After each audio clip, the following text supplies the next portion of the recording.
A couple weeks ago, I laid out my list of my top 10 office romance manga. You could call them adult romance, but adult has a certain connotation in English that does not apply to most of those series. Well, as it turns out, one of the series I discussed has already been translated into English, and I missed it. Additionally, since Volume 2 of the series released earlier this week, I wanted to do a quick video on it. Welcome once again to Musings by Danon. If you're new here, welcome. My name is Danon. I'm currently reading over 600 manga and light novels, and my two favorite genres are fantasy and romance. So on this channel, we talk a lot about both of those genres, but we tend to look more into story structure and tropes rather than how cool the fight scenes are, or how great the animation or artwork is.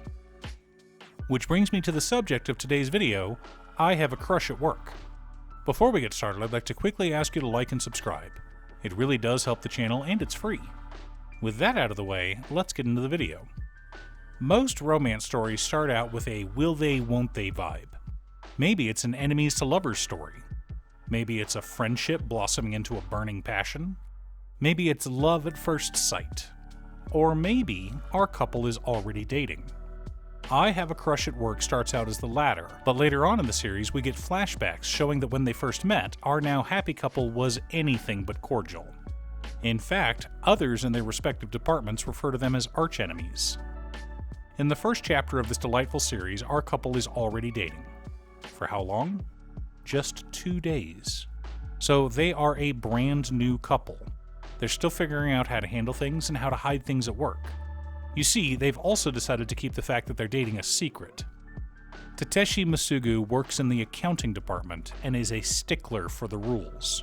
He has the respect of his department head and his coworkers, but Mitsuya Yui from planning hates his guts. At least, that's what everyone assumes. I mean, why else would he always reject her receipts? For members of my audience too young to understand, when a company sends you to travel for work, they pay for everything. Hotel, flight, car rental, food, and sometimes toiletry essentials and cleaning, depending on how long your trip is. I used to travel a lot for work, and I had to take photos of my receipts with my work phone.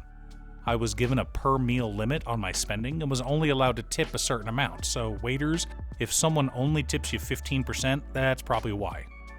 Once I returned home, I would submit a report with all of my expenses, and then I'd be reimbursed. But even companies who issue corporate credit cards expect you to submit itemized reports detailing exactly how you spent the money on your trip. Sometimes the reporting can cause tension between the sales department and the accounting department. Like when I rented an SUV while visiting customers in Green Bay, Wisconsin in January instead of the company standard compact car. No thank you, I want 4-wheel drive when there's 2 feet of snow on the ground. Anyway, back to the story. The idea of dating in secret, not letting your coworkers find out, maybe doing things around the office like holding hands on a crowded elevator, can be exciting. I met my wife at work, and it was all she could do to keep her mouth shut when a coworker pulled her aside one day and said, "I think he likes you." We'd already started dating at that point. This series captures that feeling of keeping a naughty secret perfectly. Now, this series is not ecchi in the slightest. Yes, our characters do have an adult relationship, but sex is mostly implied, not explicit. So if you're hoping for smut, you won't find it here. But it is satisfying that our couple has an adult relationship rather than the will they, won't they common in most teenage romances. So many of those exude a hurry up and bone already energy that isn't to be found here at all. The only tension is the idea of them getting called out by their coworkers. If you've never read an office romance before, this one is a great starting point. If you do enjoy office romances, why haven't you read it? You can pick the series up on Bookwalker or Amazon. I'll post links down below to either. Thanks for tuning in. Once again, a huge shout out to my editor Cute Stuff. I couldn't make these videos without her. If you'd like to hire her to edit your own videos, she can be reached at cutestuff.edits@gmail.com. Link is down below.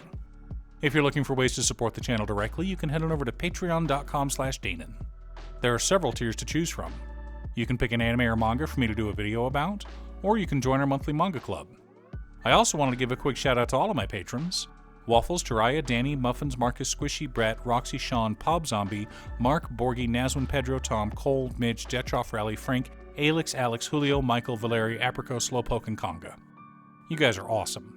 I post anime or manga videos often, or you can click here to watch additional videos.